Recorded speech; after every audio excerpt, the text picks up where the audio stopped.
উন্নয়ন কার্ডের টাকা খাবে, অমুক জায়গায় টাকা খাবে, তারপরে ওয়েটল্যান্ডে মাটি ভরাট করে দেবে, যে টাকা খাবে।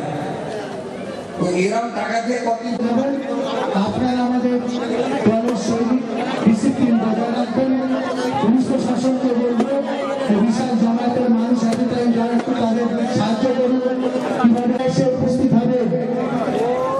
আগামী বুধবার 3 তারিখ উড়িয়াপাড়া বাজার স্কুল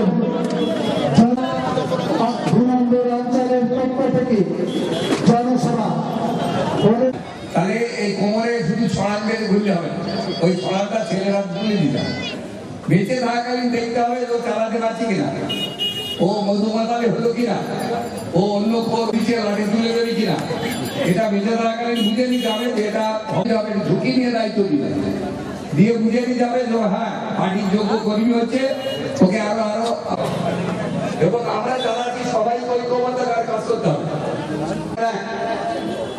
আমরা ওলট পালট করে দেবো, ভেটিতে টাকা খাবে, পুলিশকে বলেছি কঠোর ভাবে দিতে, কিন্তু ওদের বর্ষায় থাকলে আমাদের চলবে, কারণ ওরা মাইনে পায়, ভর্তি করে দিলে যেখানে দেবে সেখানেই ওরা আমাকে যে মাল খায় সে মাল খাবে। এখানে হয়তো একটু ভয় পড়ে কম খাচ্ছে, সেখানে আবার ভয় কম থাকলে বেশি করে দেবে।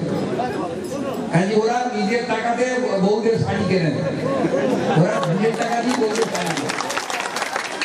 ওরা ভালো লোক হবে এবং আমাদের সব ভালো ভালো ছেলেদের যারা মেরে দিচ্ছে তাদের ধরে শাস্তি দেবে, সেটা ভাবার কোনো কারণ নেই, হয়তো তাদের কাছ থেকে ভাগ পায়।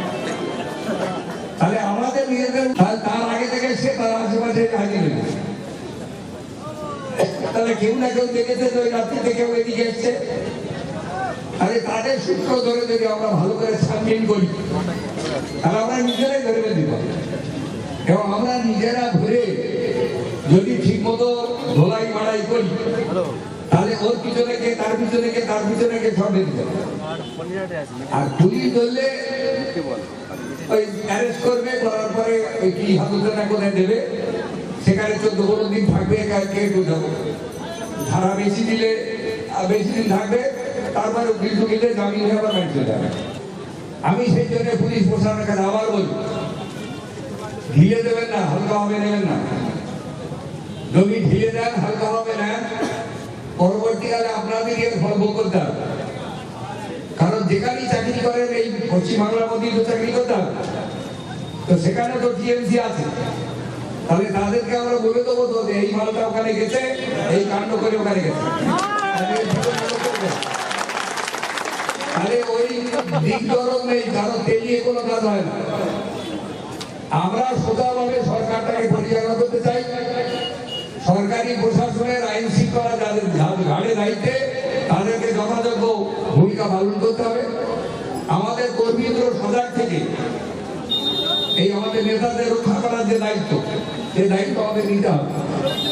কারণ আমরা অভিযোগ হচ্ছে তাকে গ্রেফতার করা উচিত না, তথ্য প্রমাণ জোগাড় করা ছাড়া পুলিশ যদি মনে করে গ্রেফতার করতে পারে, কিন্তু আমি দাবি করব না যে তাকে মানে এফআইআর হয়েছে মানেই তাকে গ্রেফতার করতে হবে, কারণ এফআইআর মানে এই না ইট ইজ প্রুফ।